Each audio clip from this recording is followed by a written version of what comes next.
Hello, my name is Nick Manano. I am the producer of wrestling operations at the United Wrestling Network and the senior official for all United Wrestling Network programming. We have a very special episode of the podcast tonight, all about ring announcers. My guests this evening are Angelo Trinidad. How you doing? What's going on? A million things. We'll get into it. And of course, Adnan Kureishy. Hello. Hey, Round of applause Adnan. for Angelo and Nick. Yes. You guys hear me okay? We're good? Yeah, we're Everything good. sounds good, Nick. Beautiful.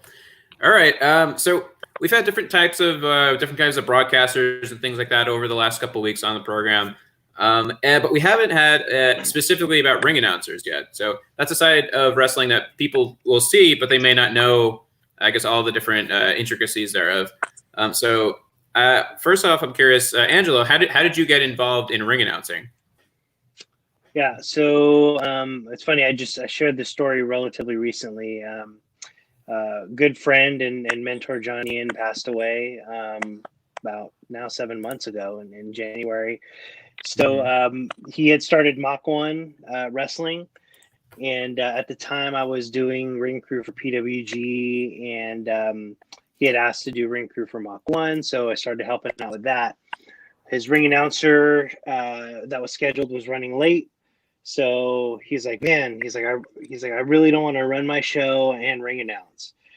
And I was like, hey, John, I'll do it if you need someone to do it, And he said, you? I said, yeah, why not? He's like, are you any good? I said, well, there's only one way to find out. And he was like, he sat there and then looked for a minute, was like, all right, go ahead. And in my first show, I was literally in shorts and a Mach 1 t-shirt, because that's what I was going to ask what you're wearing. Yeah, that's what I was wearing when I was setting up the ring. And at the end of the show, John, was like, oh, it was a good show. And he was like, I was like cleaning up, and he's like, Angelo, come here. I was like, yeah. I was like, what's up, John? He's like, hey. He's like, good job tonight, man. And he like extended his hand out, shook my hand, and then in typical John fashion, pulled me in real close. But you ain't ever going to be as good as me, kid. And then let me go. So funny story, but yeah, it was really just happenstance, and from there, everything kind of just it was just kind of a domino effect from there. Mm-hmm. So did you ever train to wrestle or anything like that? Or no, I did not. I started doing ring crew at PWG in 2006, and around the time they were running once a month, then they decided to start running every other week, so twice a month. And me and my friends were like, man, that's a lot. Like that's a lot of money to spend, right? And this is 14 years ago, so. I was like, so we were like, hey, what can we do to, help or fix that? So we would always be there early. So we just approached, Disco Machine and asked him, hey, do you guys need any help with the ring or cleanup or anything like that? And he's like, oh yeah, we could always use a hand. So we just started setting up the ring, setting up chairs, breaking down, and that's how we were able to get to watch the shows. And then that's how we formed the relationship with John and kind of transition into Mach 1, and that's kind of what opened things up here with the then NWA and now United Wrestling Network. Yeah. So Adnan, what was your story then? How did you become a ring announcer? Of all things, it started because I was trained at Santino Brothers Wrestling. It was one of those things that they had offered this really cool thing where you could get 1 day's worth of training and kind of see how it would, if it was something that was meant for you. So I remember going to that 1 day tryout thing and, puking and almost passing out and stuff like that. But I had a great time, despite how terrible I felt. And like, I felt like physically, I don't know how well I did, but I felt like I had a promo. They gave us all a promo to do as well. Just going to see. And I felt like in the microphone aspect, I definitely felt like I did pretty good compared to a lot of the others who were there. A few months passed after that, and they offered their first ever, basically non-wrestlers course, what they now call the Advocates course, the Magic Ring Announcers course, all that other stuff. So I went into that course originally with full intention on being a manager. Like I had a character in mind and all this other stuff and whatnot. And I still do the managing thing. And I have stuff in my back pocket, but then, I've also done commentary on shows that you've been on, Nick, where I've done commentary before, as well as refereed a couple of shows with you also again. Right.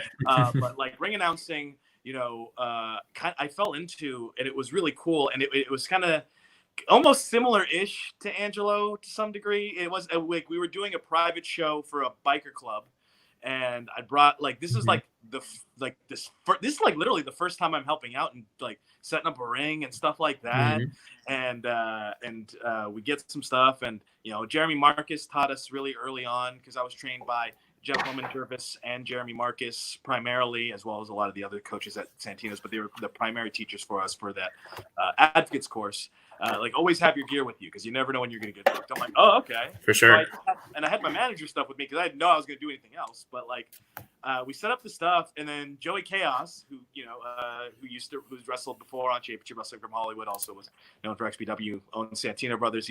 He comes up to me and goes, Adnan, you're ring announcing tonight. And I went, huh? Excuse me? And so I was just like, oh, okay. And then so I basically did my manager stuff at the time. I had jeans, had a button-up shirt, but I didn't have a jacket. But my commentary partner, the guy who would become my commentary partner, had an extra jacket, so I wore that. And then I was doubling, doing ring announcing and commentary for that first night. And then it just kind of snowballed from there. And then literally the first actual Santino Brothers show I did was in 2007 in December, which you were on, and that was the first time I ever met you, Nick. That's basically how it started from there, and it kind of snowballed from there. And I've said this before publicly in social media, I owe you a great bit of gratitude for giving me my first dark opportunity, because I was helping out a little bit at Championship Wrestling from Hollywood, the ring crew. And then one of the times I came early on when I was helping out, you came up to me and you're like, Adnan, what are you trying to do? And I'm like, oh, okay. And I let you know that I was announcing, commentating, stuff like that, managing, refereeing. He's like, okay, we're looking for a ring announcer. Next time, if you bring your suit, we might take a look at you. I'm like, oh, I have my suit. And I was like, oh, okay. Well, let me see what the darks are. And then basically you got me those darks. And then you guys gave me a full couple set of tapings to do. And the rest is history, as they say. Did we have you do the tapings that day, or just the dark matches? No, just the darks, because that day you guys had brought in Carl Mandick from Arizona. Gotcha. And Carl had taught me a couple things while I was sitting next to him. I was still there the entire time, on camera, sitting next to Carl, basically, and kind of learning from there. And then he would tell me a couple of minor things that I picked up from him, which was cool. And then I was just on my own, just kind of running the gear back, since no one was doing that at that moment. And you gave me not the taping after, but a taping after that. 2 tapings later, you guys actually gave me a full set to do, I think. Yeah. Right on. So you mentioned a little bit about doing the course. For both of you, so Adnan had the advantage of actually having a little bit of a course. I feel like for a lot of people, even if you do have some kind of training, whether you're a wrestler, referee, an advocate, as you put it, I feel like there's nothing that really compares to doing it live. So as you're kind of getting thrown in the deep end for both of you, how, and I would say especially Angelo, with Johnny and being such a well-established announcer in the area at that time, did you guys have anyone who took you under their wing, or anyone that you would watch or listen for, anything like that when you first began or continued?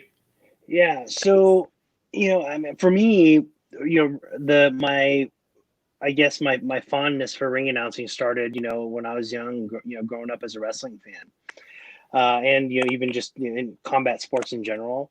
So, obviously as a kid watching WWF, it was the Fink, right? Everyone knew who the Fink was, and had such a distinct voice. And then in WCW, it was Dave Penzer and Gary Michael Capetta, right? So watching and listening. And, at this time, 8, 9, 10 years old, I'm also playing with wrestling figures at the same time. And, and I'm doing full ring introductions and announcing them. So, and I would do that mimicking what I was hearing on the TV, so Fink and, and Penzer, so, and GMC. So it was, so for me, it was kind of almost second nature when I did it, but being able to learn under John, paid dividends. And there's been a couple other folks that have helped along the way, but John,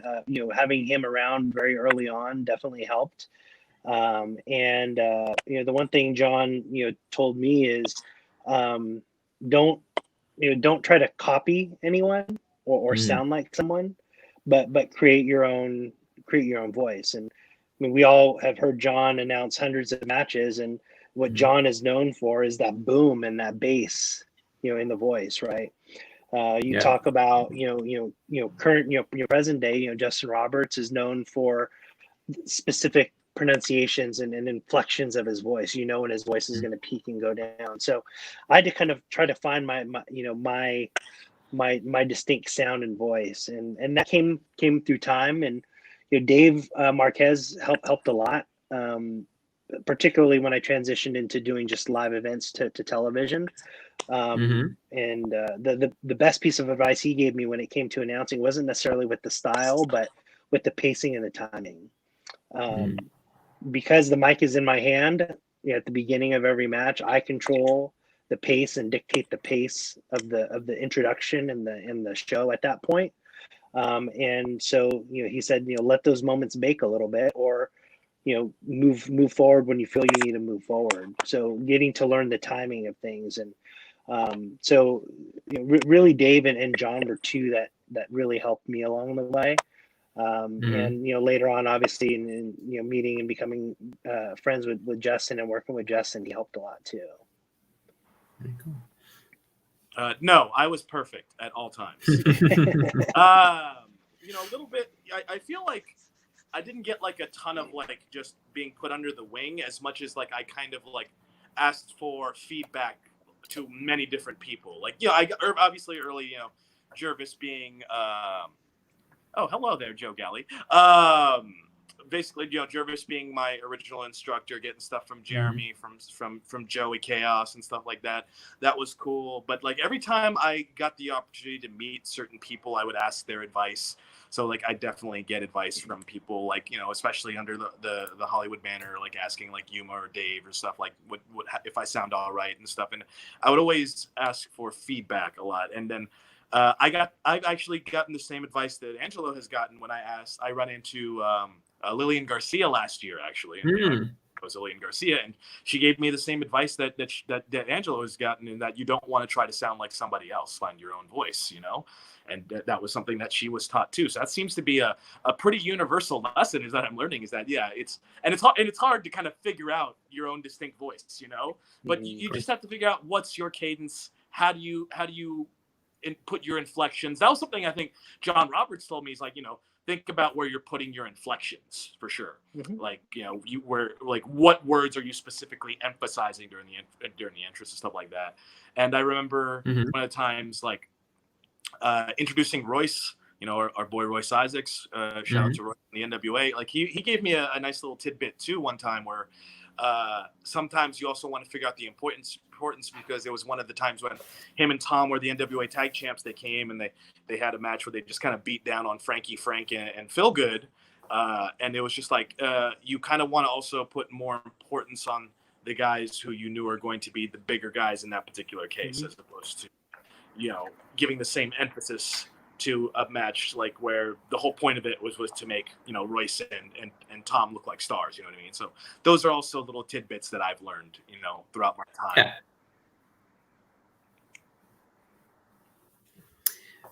So do either of you have like particular inflections or cadences that you've intentionally inserted into things, or that you found that other people will I guess kind of do to try to do your voice? So for me, there's two primarily that stick out. one with Scorpio Sky. So everyone knows Sky's background, and did MMA training and a lot of jiu-jitsu and Muay Thai influence in his style. So I came up with Sky for instead of from Big Bear, California, which is where he's billed from. I would say fighting out of Big Bear, California, because that's what they do in MMA and in the fight world. So that's probably why he always asked me to say fighting out of. Then it's kind of stems from that. Yeah. So just to switch it up a little bit different, and the other one I can think of specifically is with Adam Pearce. So we all know in WCW when David Penzer would announce Sting, from Venice Beach, California, weighing 255 pounds. This is Sting, right? So I kind of infused that with Adam Pearce, from San Diego, California, weighing 234 and 3/4 pounds. This is the scrap iron Adam Pearce.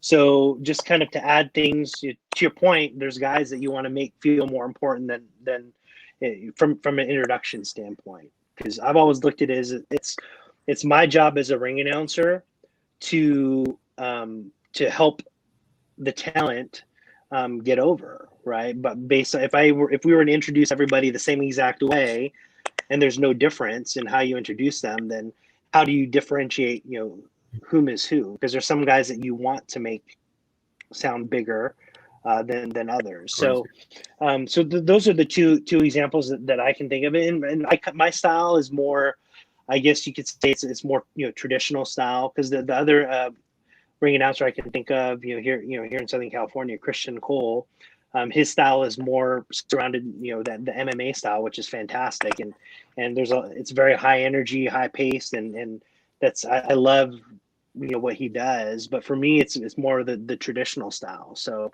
Jimmy Lennon Jr., where it's very straight laced and straight faced. And if you look at any of the footage of me announcing in the past, facial expressions are not really there, because I'm letting my voice do the work, right?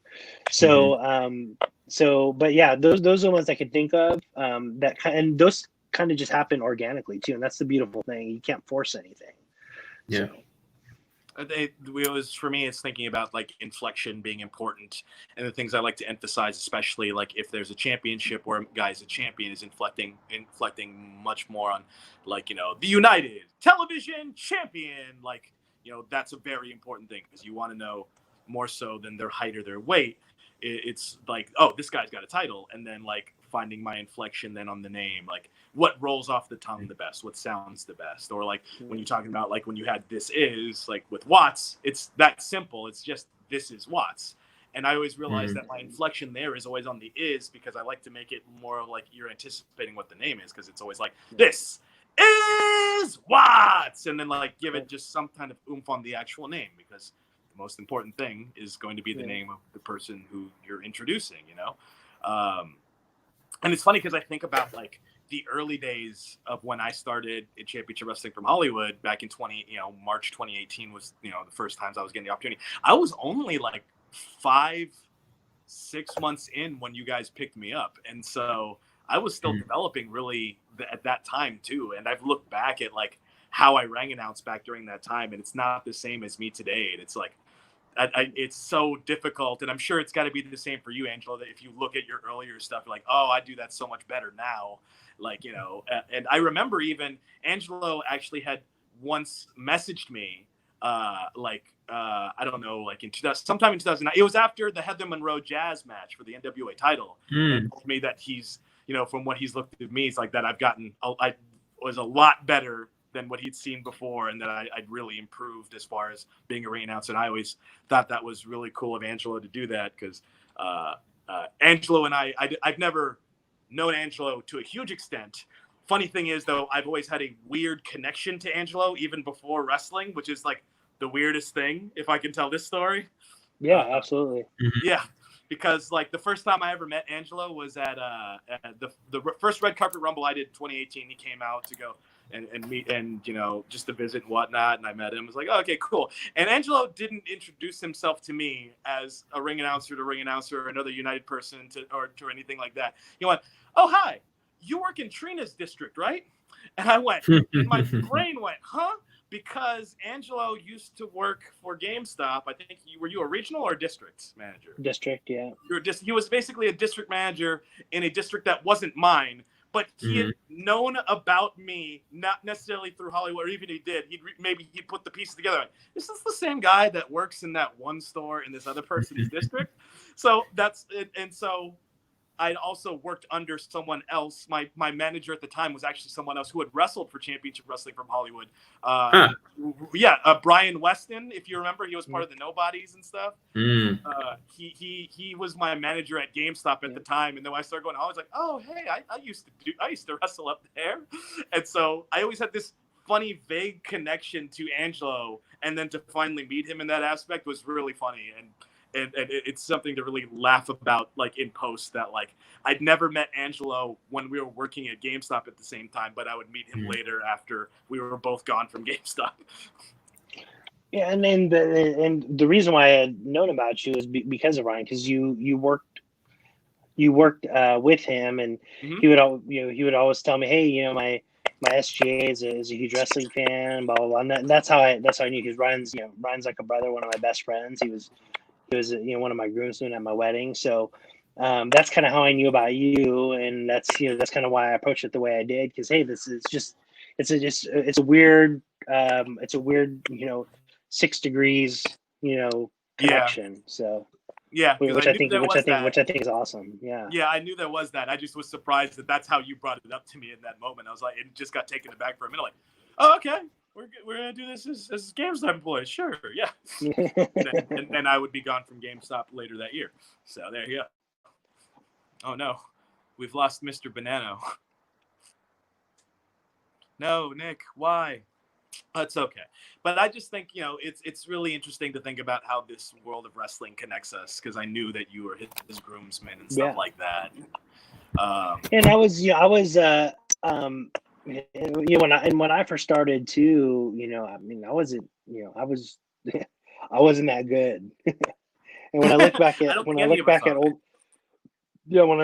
back at some of that footage now, I'm thinking, man, like, if I'd known what I know now, right, I'd go about this different. But I think that's the beautiful thing is we have that, we're so blessed with an opportunity to have an outlet to work on our creative freedom and improve our skill set, and to have the opportunity to do that, and to have the opportunity to do that on a big stage like Championship Wrestling from Hollywood. I don't think a lot of people have that opportunity, and so and specifically in your case, you got the fast learning track. And my whole wrestling career has been one big serendipity moment after another. In all honesty. Well, yeah, and which is that's fantastic, because I wish I had been afforded the same opportunities that you've been presented with recently, because it was such a when I started, it was it was well before the indie boom, the indie wrestling boom. And you've accomplished so much in the short time, man, that you should be super proud of what you've been able to accomplish. Trust me, I think about that every day, about like how serendipitous it's been, and the things that I've done in the time that I have. It's not past me that guys work their entire lives and don't do some of the stuff that I've been able to do, and how fortunate that's been. And a guy like you helped pave the way for me, for sure, in the early days, man. Like, not only at Hollywood, but like a lot of people know you either from Hollywood or from PWG, and stuff like that. I remember, like, before I met you, one of my favorite moments seeing you was you getting super kicked by the Bucks, and then the next night you clotheslining the Bucks, which I'm sure was super dope. But like, I can't. It's just been. I always say, like, in a lot of ways, pro wrestling saved my life, just because I feel like I wasn't doing anything really before I was in pro wrestling. Like I would feel like I was stuck when I was at GameStop. I was just stuck there, and how draining that place can be. And then I started doing the wrestling thing, and started doing something that I really loved, and it really, brought out so much in me that, like, I feel like I really found who I was after I started getting into pro wrestling, like pursuing it. Like, obviously I've been a fan my entire life, but like getting into it, I really felt like this is the Adnan Kureishy that I was meant to be. And I appreciate that every time. And that's been the hardest thing during this quarantine, is that, like, I don't have like places I go every weekend anymore as much. I was fortunate enough to do New Japan last month, which was a huge outlet, along with Nick Bonanno and his lovely mustache, and see him and just the other people I hadn't seen in a while. And that it's so soul rejuvenating to do what I've done and to do what I do, and to the fact that, like, just in general, like, that I really appreciate any compliment you've ever given me, because I know how hard you've worked, and I know how great you are at this, and you'd kill it in the same if you were in those same positions, and have killed it in those positions as well. Awesome, man. Well, I appreciate that, but yeah, man. I mean, it's all about growth. And again, like, to be afforded an opportunity to be able to have a creative outlet is super important for anybody, not just in the wrestling industry. So, yeah. Welcome back, Nick. How you doing? Hi. I saw you guys were getting on well, so I figured I'd have some technical issues to pull the attention back to me. Didn't work until a couple more minutes, but here I am. I should be good for the rest of the show. For a second, which was hilarious, and I was all like, "Dude, we're gonna get a double dose of the Bonanno. It's gonna be great." Yes, there's only one Nick. That's right. What's it called? So, talking about creative outlets and things like that, I think that I really like about certain wrestlers is when they figure out every possible way to add character to the time that they have on stage in the ring.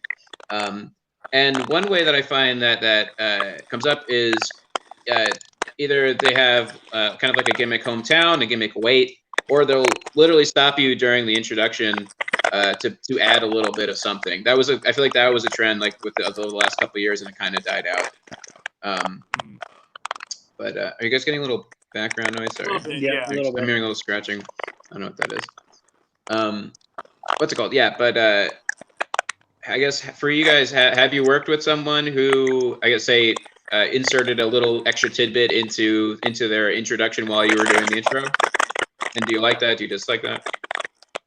Yeah. So, for me, the one that sticks out the most is Adam Cole during his time at PWG, because it was literally every match. He would either whisper something in my ear right before I'm about to announce him, or he'll have a pre-written sheet of paper that he would want me to read and hand to me right before the introduction. It really, and with him it worked. I mean it worked, and he got all the heat in the world because of what he was making me say. But in some cases it doesn't. A lot of times I don't like it. And for me particularly, because early on I decided that I wasn't gonna have cards or paper with me in the ring, like on camera reading off of it, because I thought I didn't really like the way it looked, to be reading off a card. So I'd always memorize everything for that next segment beforehand, and literally stare directly into the hard cam when I would do the introduction. So because I do it that way, it's very challenging when they kind of when they would say something to interrupt me. But most of the time when they would do something like that, they would tell me, "Hey, I'm going to do this, or I'm going to say this." And it was a really cool moment, because Adam Cole's last PWG show before he signed with NXT, he was saying goodbye to everyone and thank you, and he came up to me and he shook my hand and gave me a hug, and he's like, "Man," he's like, "I want to thank you too, man." He's like, "Because all the stuff that I do and the stuff I give you last minute," he's like, "you just roll with it, and you've been the best for it."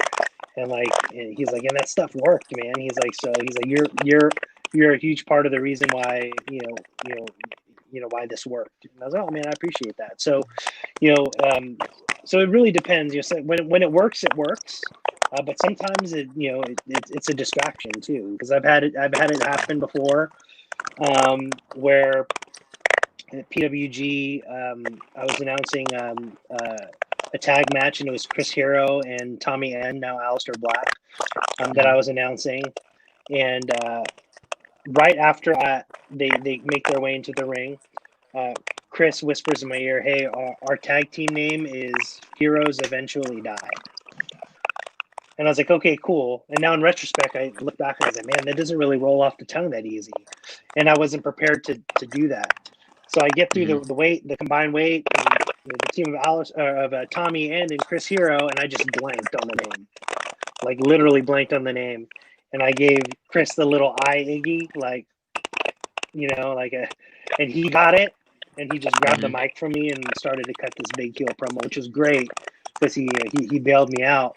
But again, it's one of those moments where it's like it distracted me from what I had intended to do, but it still ended up working because he grabbed the mic and took the heat off, so that was great. That's a hard name because I'm thinking about it in my head, like Heroes Eventually Die. Yeah, it's not one I would. It's a great name.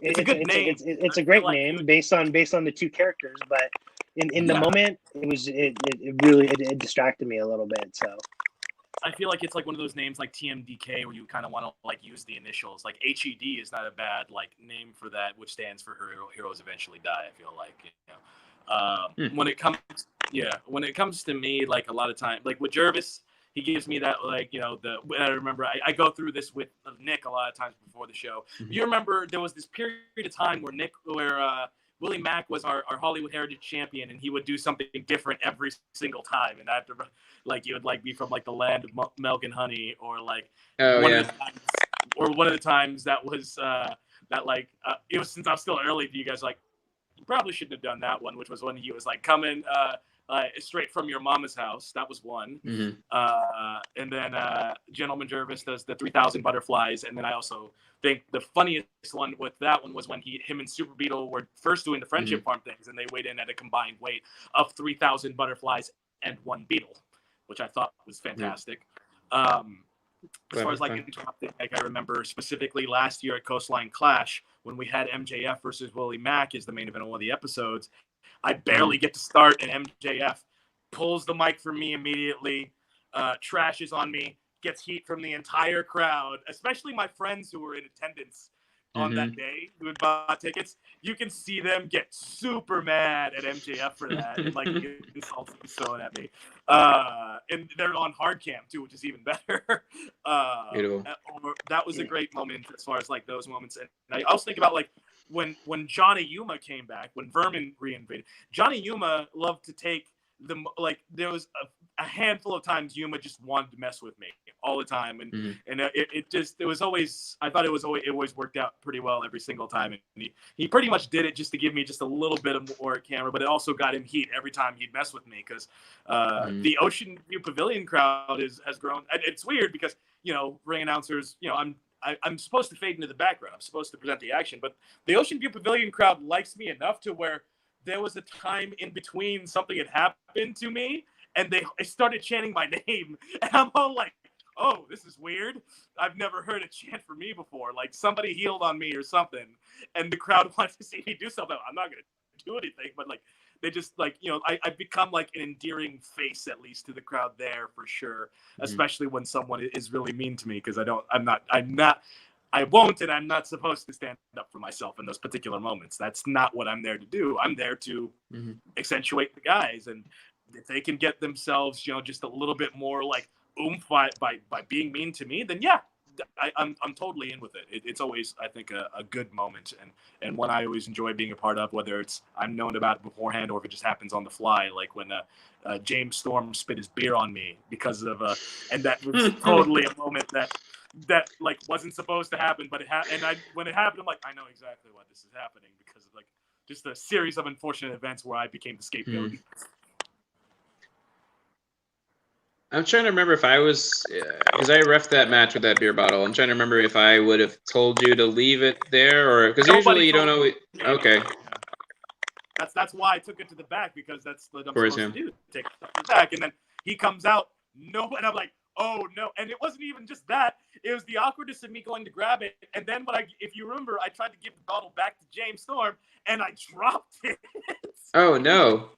Yeah, that's why I say it was one event after another, and then when he spit on me, like, yep, I understand completely why this all happened right now. Shoot. Has anyone ever come to you guys as a wrestler being like, hey, I have this new character. I need a hometown. I don't know what to do. A thing we run into sometimes out here in LA is that everybody's from California. So like finding new hometowns for people is something that I feel like is another way to add more character to that person. Have you guys made up a hometown for anyone before? Yeah, absolutely. So that was one of the big, and it was really something that Dave brought to light that I'd never really thought of. That kind of carried over with John. Everyone's from LA or a part of LA. So that's why. So there was a couple of them, and actually, I believe Peter still uses it today in AEW, is from Carson City, Nevada. Yeah, he does. But that was I can't remember who came up with Carson City, Nevada, but the one I came up with was because I don't know where to be from, and at the time this is when the rapper Drake was starting to gain some notoriety and in the mainstream popularity. So he was originally built from Houston, Atlanta, Vegas. Which is one of Drake's songs, and then that kind of evolved to Carson City, Nevada, which kind of stuck, which made sense with his Martini's finisher and the Pretty Peter gimmick. The other one, and I don't know if he still bills himself from there, but was with Watts. I billed him from Detroit, Michigan. Did you still bill him from there? I'm not sure. That's it. Okay. Like no weight or nothing. Yeah. It's literally just Watts. Yeah. So for a while he was definitely. Yeah, I think through his stuff was high. And the reason why I came up with that is because his nickname was Big Nasty at the time, Big Nasty Eric Watts. And Big Nasty is also the nickname of former NBA basketball player Corliss Williamson, who at the time played for the Detroit Pistons, which is why I gave him that. So those are the ones I can think of off the top of my head that were some of the more prominent names. But other times when we're trying to figure it out, I just hate what's your family's heritage? Where's your family from? Right, and that's when we came out. And one of the funnier ones actually to kind of bring Ryan or Brian Weston back into it is when we're trying to figure out a hometown for him. My idea was what would be the most out of place hometown for Ryan, and so we're talking about pale white Ryan Winterton. So that's why I decided to bill him. That's why I decided to bill him from Clearwater Beach, Florida. Was it Clearwater or was it like Winter Falls or something? Because he told me the story. Actually. It was Clearwater Beach, Florida, because he would live in Clearwater Beach, Florida, and not have a tan.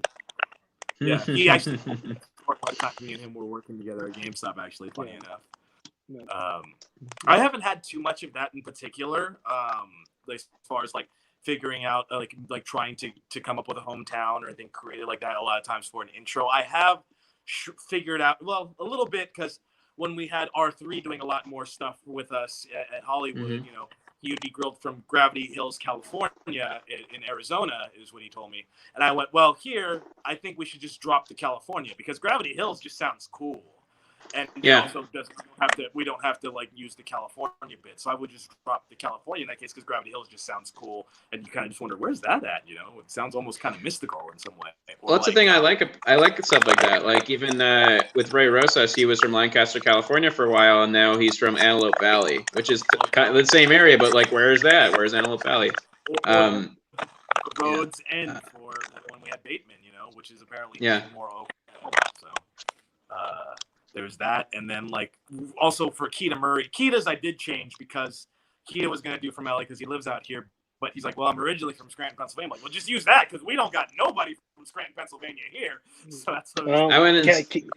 Johnny Goodtime was originally built from Scranton because that's where he's from. And it's funny, okay.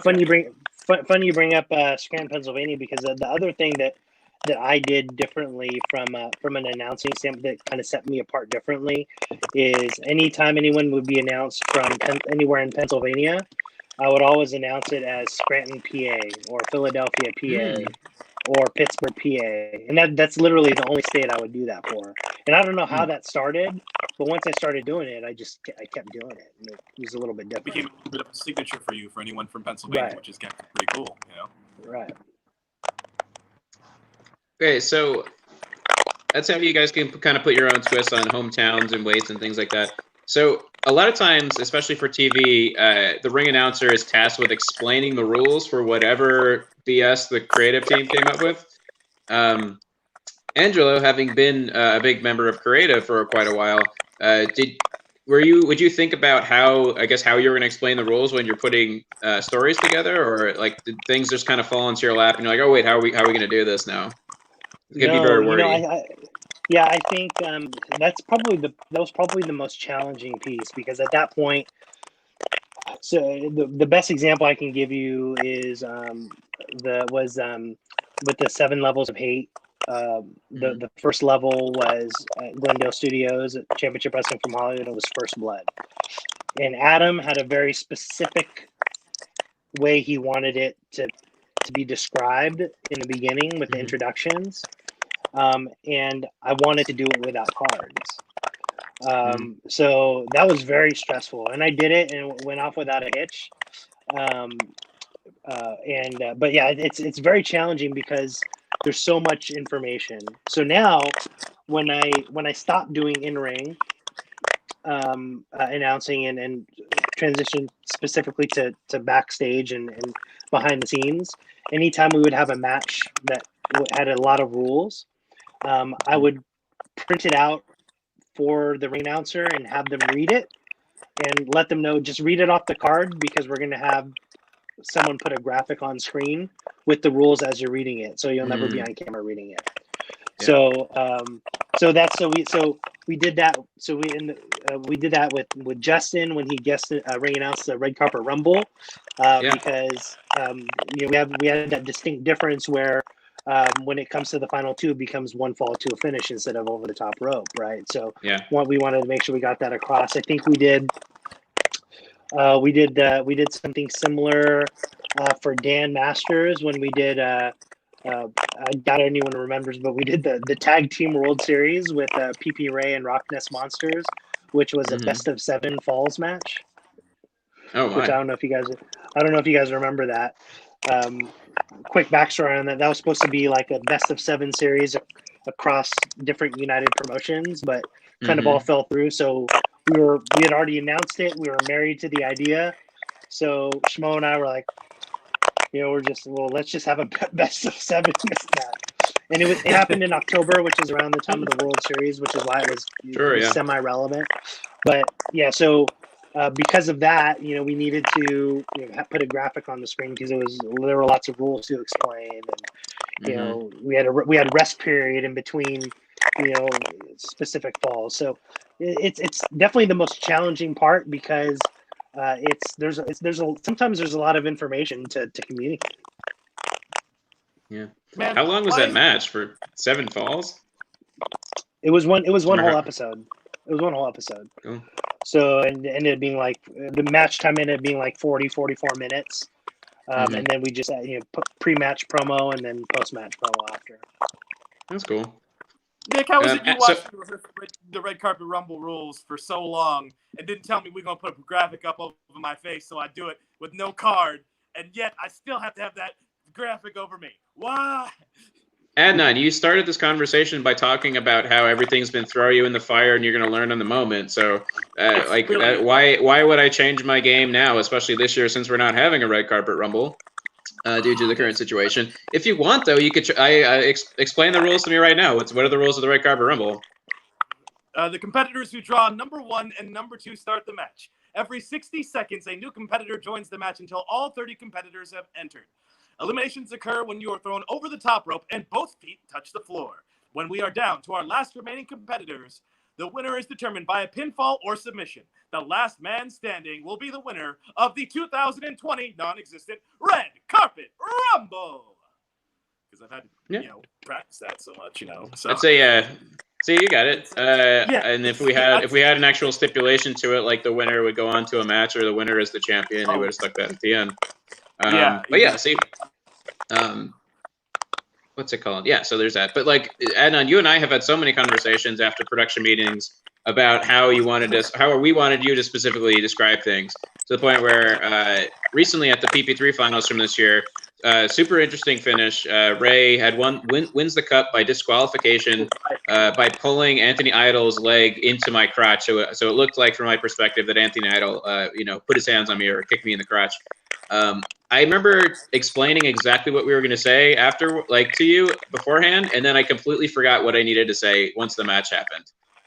So I remember it was taking a while. You came over to me to get the call, and I think you maybe even repeated it back to me. What I was like, okay, yeah, say that, whatever it was.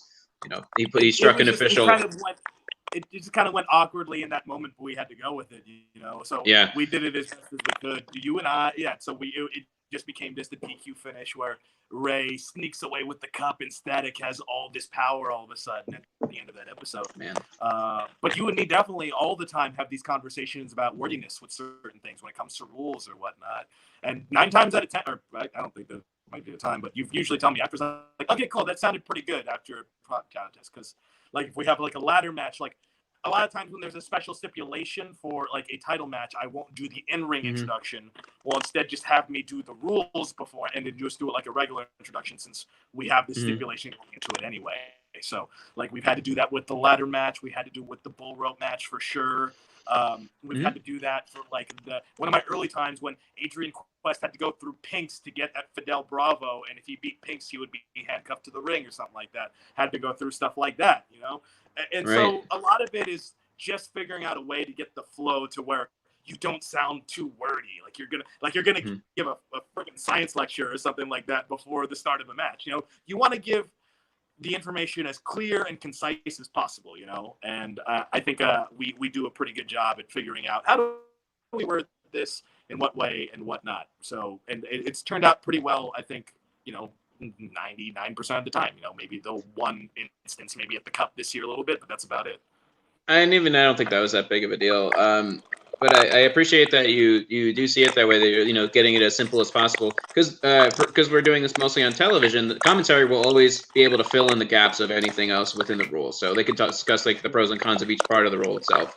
So getting it out succinctly and clearly, like you said, is very important. Absolutely. Yeah, I'd say flipping back to continue talking about television with the United Wrestling Network between Hollywood and Arizona. I have a bunch of the little mic flags here. So what's it called? So between those two programs, I guess how, Angelo, you talked about how, like, specific timing, and like timing for an intro really could add a lot to that, and you have that kind of control. How was it learning television style and I guess being produced as an announcer, and has that translated into your non-televised other gigs that you've done? Yeah, so the biggest adjustment for me going to television was having someone in my ear, and kind of producing you from the background, from backstage, which I think was invaluable, especially when there'd be times where you would have to fill time with the live crowd in between, a tape change or a technical error or technical difficulties, things like that. So Mongoose or whoever was in the back would feed me, upcoming dates, the social media sites, upcoming events to kind of promote sponsors when we had sponsors at the time. So, and then with as far as like non-televised, that's where I feel like I have a little bit more freedom, and that's where I start to show a little bit more personality and interact with the crowd. That's the live crowd that's there, as opposed to interacting with the viewers in the camera. So it's a little bit more loose, a little bit more upbeat, a little bit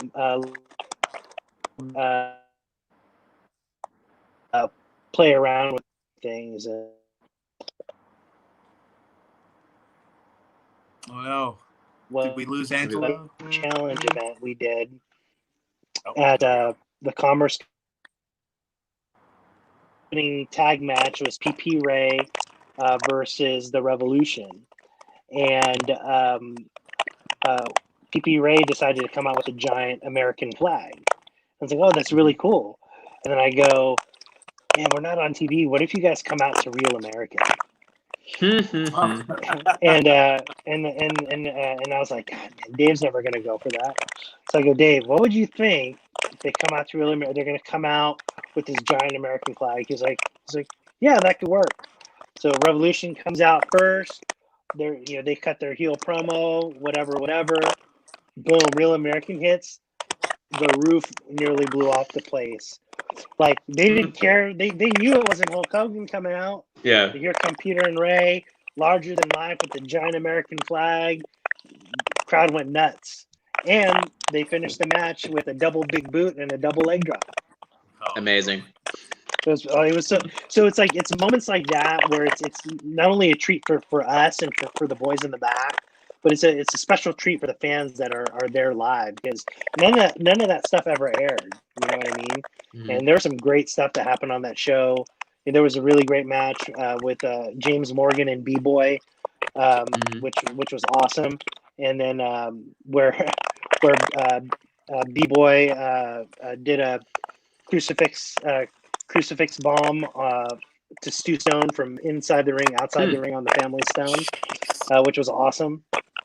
And then the main event was Willie Mack versus Samoa Joe, and this is when Samoa Joe was with TNA at the time. So, there's a certain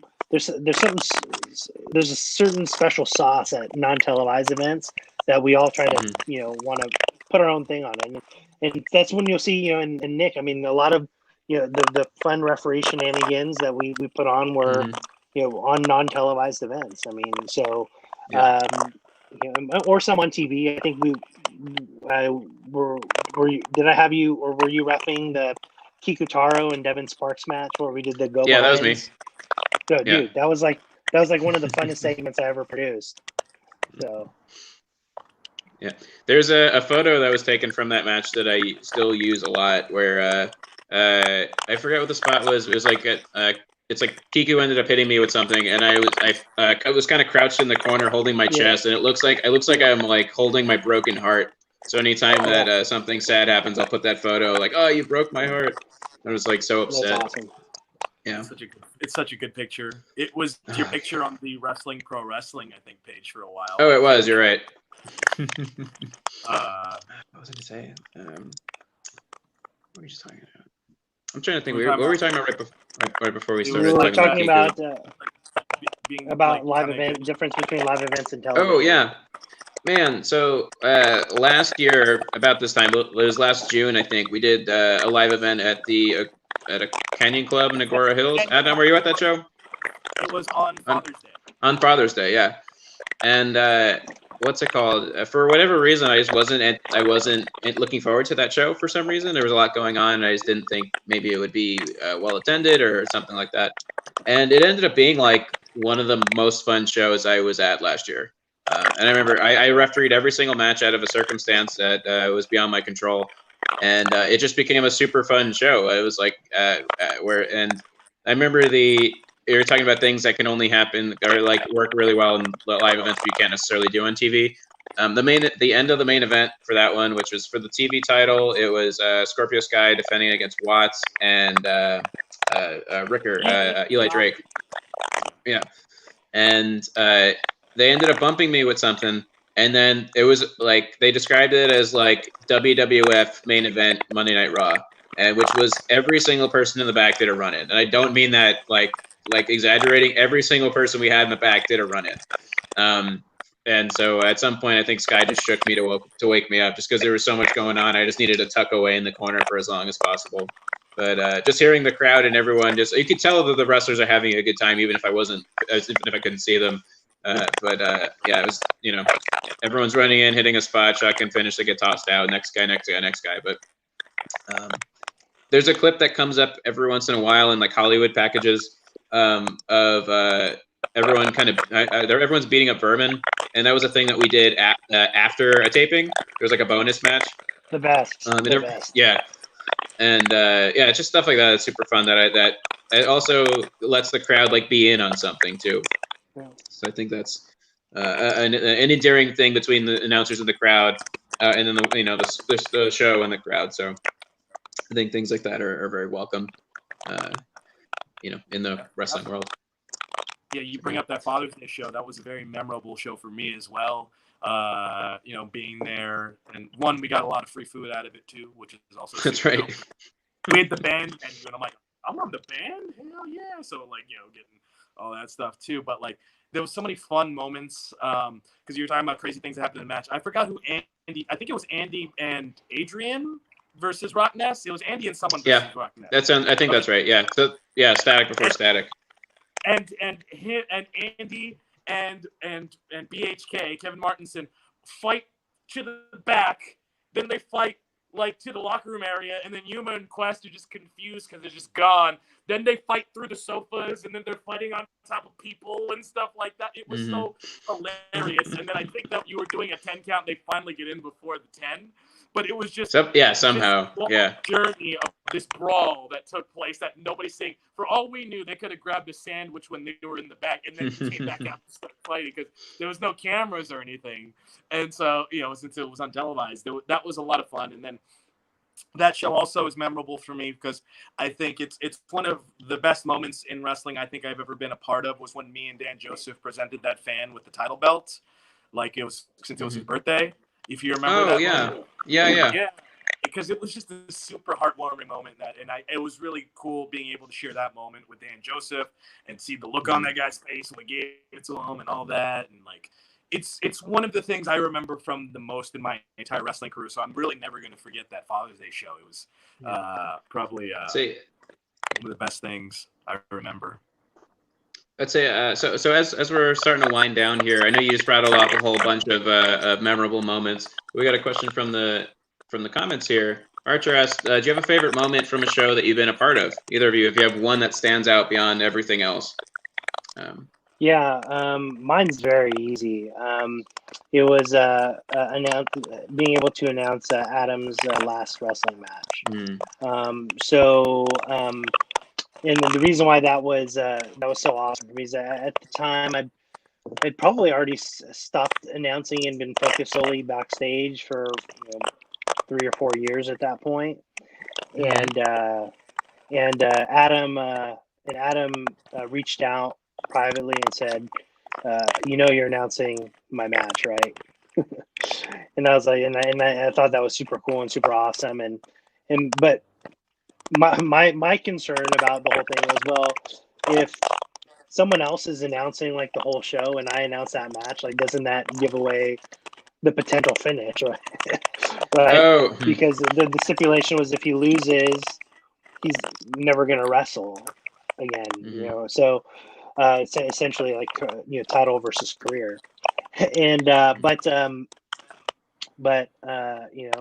that was just me thinking that way. But it was really awesome to be able to have that opportunity. I remember, he also had asked Rick Knox to referee that match, and Rick was that was in the twilight of his time of working with us, and I just remember me and Rick standing next to the entrance steps at the Ocean View Pavilion to the ring, and Adam giving his speech, and Rick and I crying like babies. But that was an awesome moment because I was honored and the fact that I was asked personally to do it, because that's such a pivotal moment in someone's career. So by far, that's been my favorite moment. I have multiple because I can't pick one, and who knows where how these all stack, because I think about the serendipity that I got to championship wrestling from Hollywood as early as I did, and just a couple months after you guys picked me up was the first Coastline Clash I was a part of, and the first time that I got to introduce an NWA World Heavyweight Championship match. And I couldn't believe that I was being put in that moment because, there we go. The National Wrestling Alliance right there, because, so much history, so much prestige with that championship belt, especially. And Nick Aldis is coming in and all that.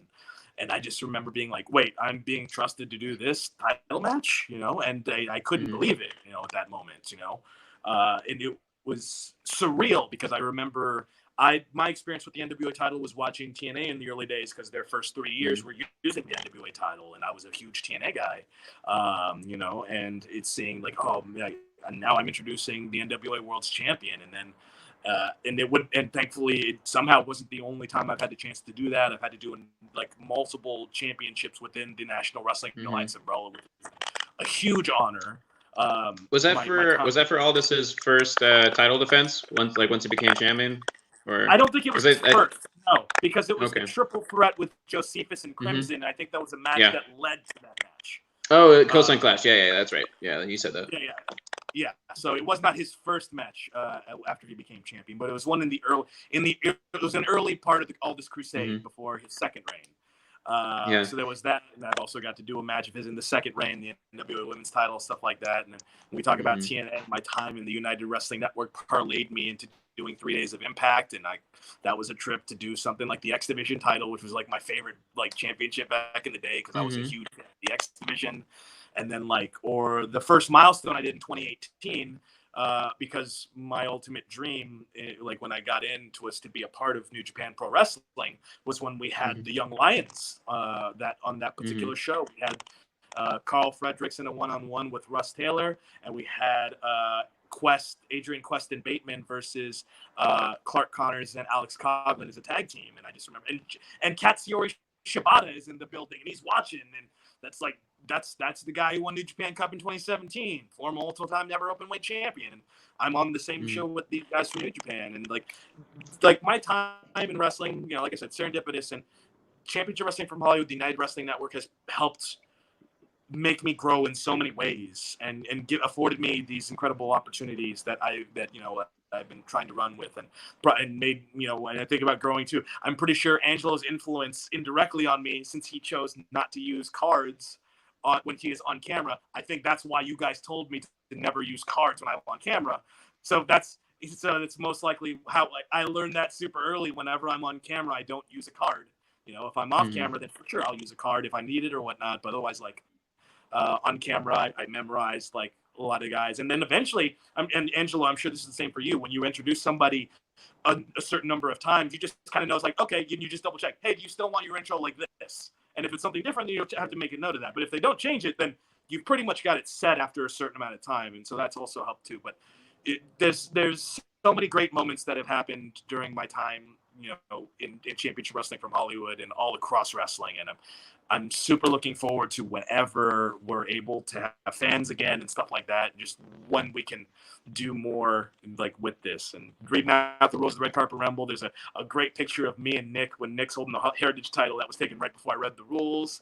And I'm very sad we won't be in the ring together this year for another Red Carpet Rumble, what it seems like, but at least I felt super happy that I got to see you a month ago, when we both were doing Ice Break. It was so nice.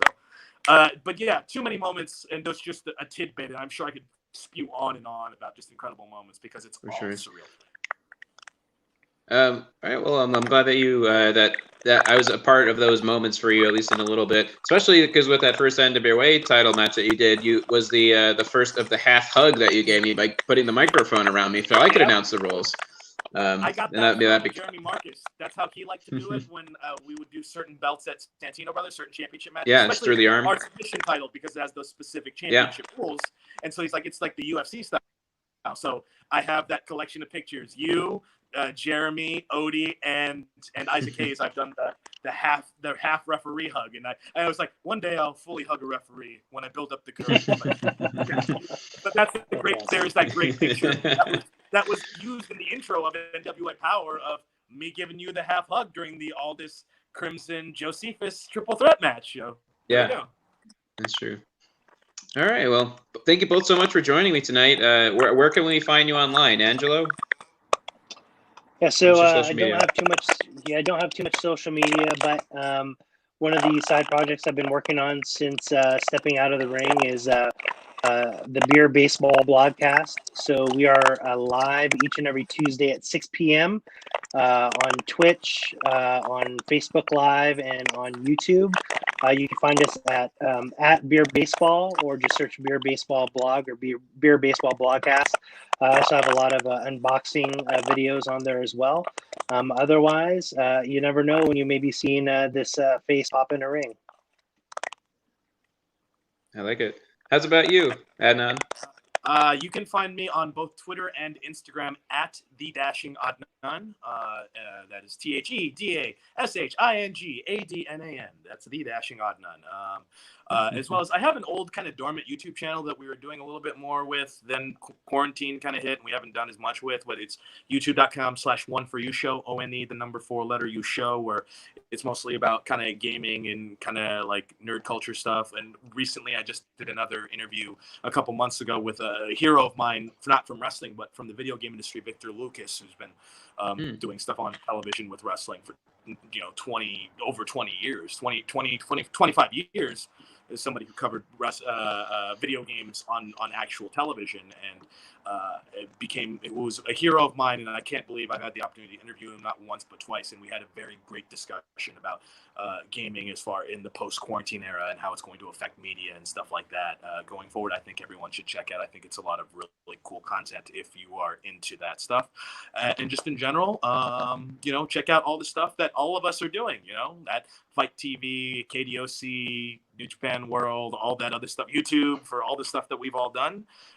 Nick Bonanno is a fantastic human being.